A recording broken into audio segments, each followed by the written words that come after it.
need for somebody to queue here, queue there, queue there. So when he comes here, by the time he gets out, he has 6 minutes. Like here, the one they do the biometric side. Then we go to another room where they do eye tests. Then we go to another room where they examine them. Then they go back with them to go and get their card. They go to the bike tests. So it is here, we are number 15. We are going to the next room, we will be number 3. The next room, so So look, I'm going to go cover. So I'm going to see, but I'm going to sorry? There's nobody to come here? Oh, you cover Sasa? Ah, okay. Show me.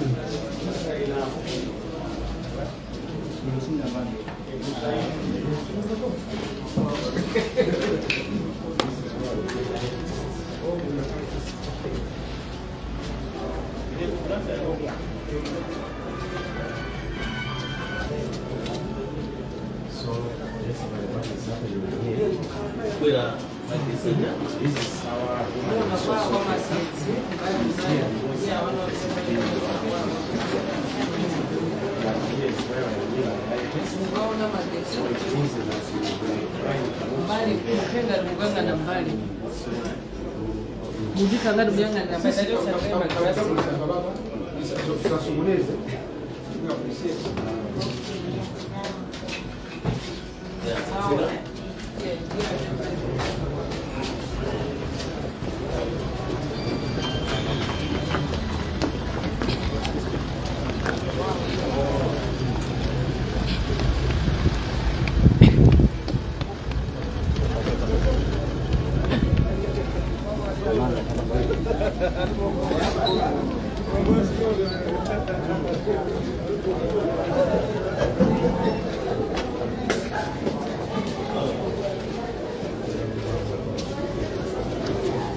suggestion should be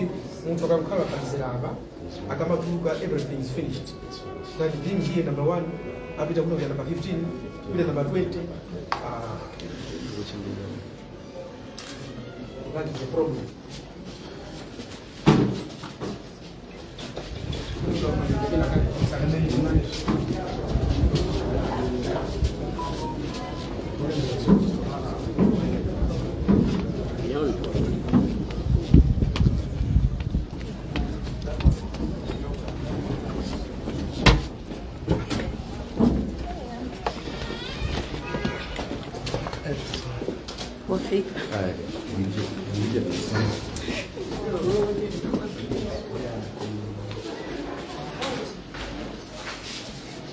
This is where candidates now seek for active tests when they are doing the driver license process. Whether it's a medical course, it's self-scoring, meaning that the person has to do.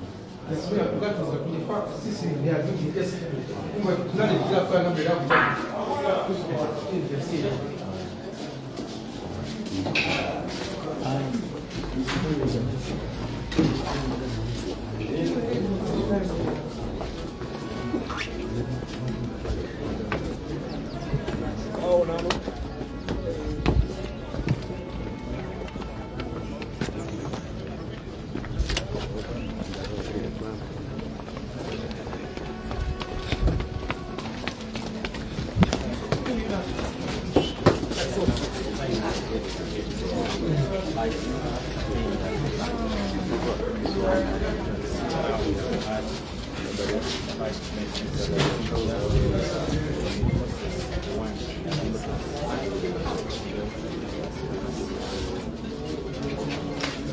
The place is set in Akram is in a fight. Yes?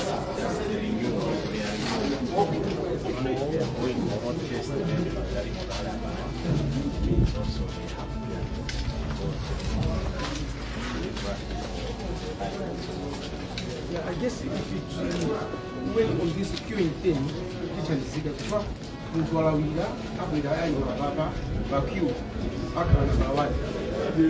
Akamachoka, Akatakuina, Alibaba number 15. Tokabo, Alibaba number 20. Kutokabo number 30. Mumuze.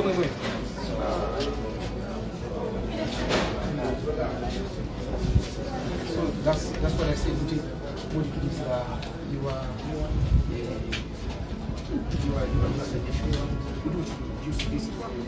what is your right? Do you have 1 week of where the license? Something to do. So let's try to remember it. Okay, that's it.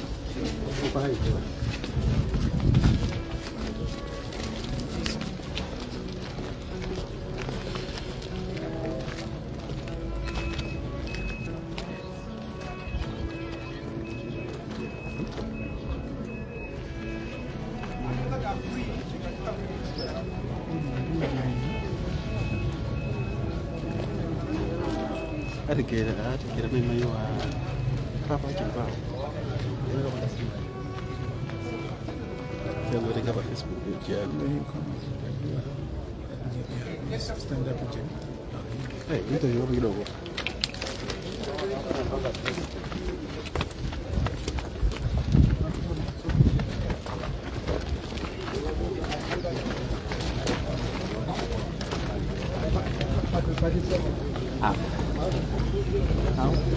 Baba kila address baba ninango tipa space bwana wa kale batunzi bachi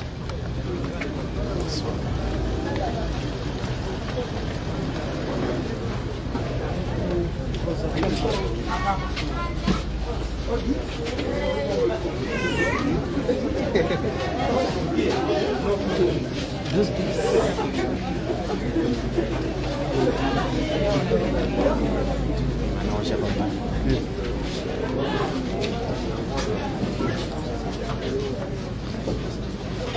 Ya, pepani, tangulia mwanzo. Kumakanya iku ndio na kuti. Unataka kama ambili. Kuja kanisa kwa kile cha Italy. No? Toti mfabwera ababa akaba mzera. Akamna number 1 na number 2. Atoka aba, apita ababa akana number 5. Atoka, apita ababa akana number 17. Mizera ya mbili usana landile chipaso chako, pepena usina kujizigwe. So tunobera kunoko tipange appreciate kuti chikuchitika ndichani. Ndiye achiuza ngakwaso ndi the attorney general.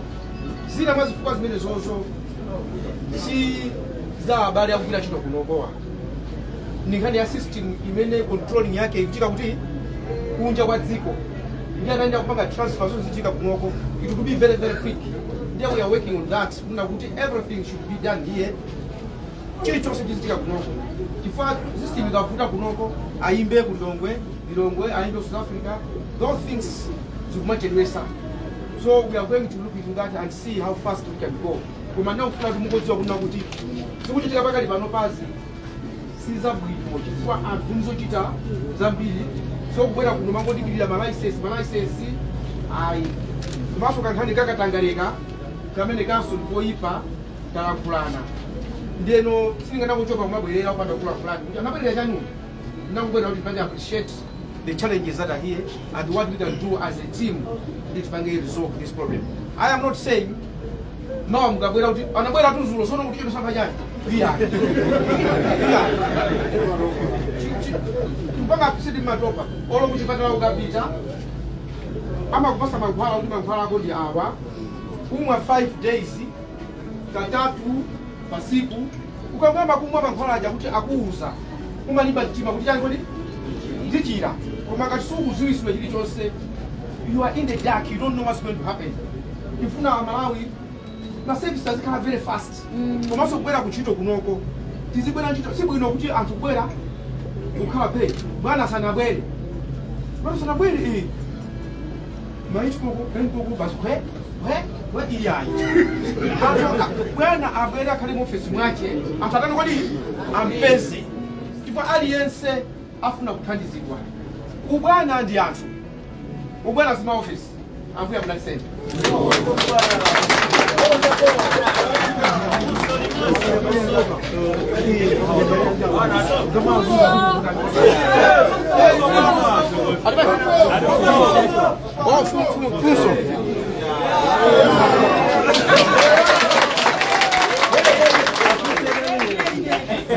Bwana Vice President, kuti mazadira mkamotero.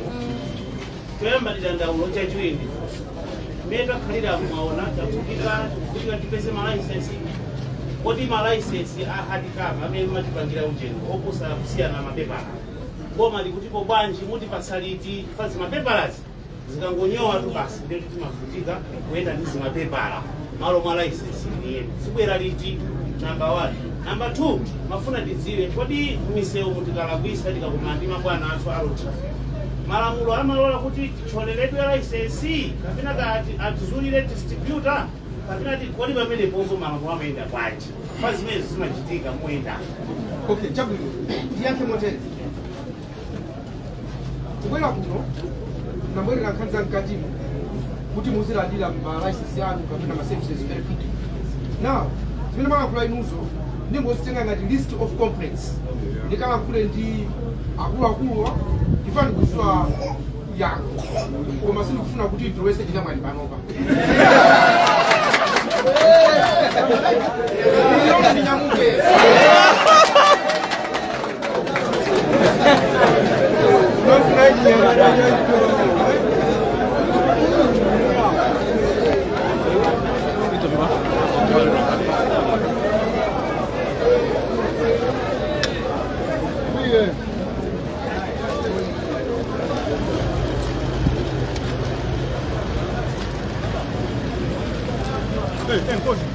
I'm about Aba.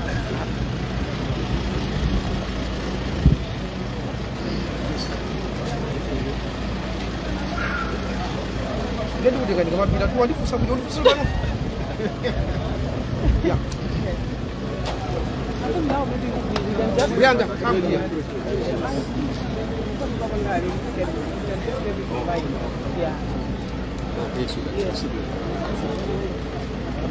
Oh, mesti jaga bangun. Oh, masak kali mesti. Oh, ya. Oke.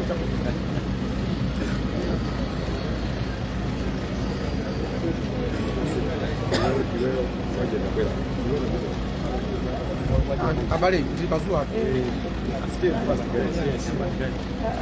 Right Honorable, this is your visit also here at Malawi Road Traffic. What are the issues that have been brought and how are going to be worked out? Well, people have been complaining that they take too long to get services they expect done. So I came here to appreciate, because sometimes we talk a lot out there because we don't know what our colleagues are going through here. So I have seen some challenges which as government we have to work. One may argue to say, why have you not done that before? There is time for everything. We are going to look at those problems as a team and see how we're going to reduce those problems. One of them is to do with what they call system consultant. You know, when the machines break down here, they don't fix them here. They have to refer to the capital city, from there to South Africa, where the system consultant is based. But we should have had that control already by 2017. But there have been some issues. I talked with the Attorney General, is working on that. So when that is done, that should be okay. And also the issue of queuing. You know, you would appreciate that people would queue on this one, they are number 1, and then they have to go to another queue, they will be the number 15. So we need to realign so that when somebody queues, by the time he gets out, the services are done. Basically, that's what it is. But I really appreciate what they are doing here, the officers, because they are under pressure. There are too many people, but they're still working to save Malawians. So what they need is to support them and try to make sure that Malawians are saved better than what's happening now. There are other issues which are technical. I've said we are going to consult the technicians, we will talk with them, and then the right things have to be done. Because what is wrong, what is right is right. ya Malawi Road Traffic ndizinthu ziti mina zimene zadziwika komanso kuti zikonzedwa motani mtautsogolo zimanzokuzana ndi mmene amagwirira ntchito kunoko kunena kuti ayenya kuthandizidwa kwambiri pandalambiri timankuwa zambiri kucha ukoko kufikira kuti kudziwa zimene akudusamo ndiye tapeza kunena kuti makina kuno akakhala kuti agwa kapena masystem agwa kuti ibwezeresedwe munthu amapanga zimene zozoyo aku South Africa komwe ani akukhala kunoko mashini chilichonse azipangira kunoko ndiye attorney general akuthandiza kuti zinthuzi zizenda kukhala mchimake by 2017 komano munthu yakutali nazobe so the attorney general is working kugwira ntchito ndi anthu amene yoyo kuti zonse zikhale mchimake nkhani yakatangale pakula naso chifukwa si chinthu chabwino zimene choncho komanso zoti anthu akabwera kuno akhala pa nzera apapa kuchoka pa akhala namba 1 apita mzera wina namba 2 mzera wina akakhala namba 17 kuli kuno kuti akalowa kutuluka zonse zitachitika sitikunena kuti zonse zithaleroli kwa vuto kuti alipeza taliona amene lilili tiyambe kulipanga solve ndiye tolakwika ncholakika tusalakwika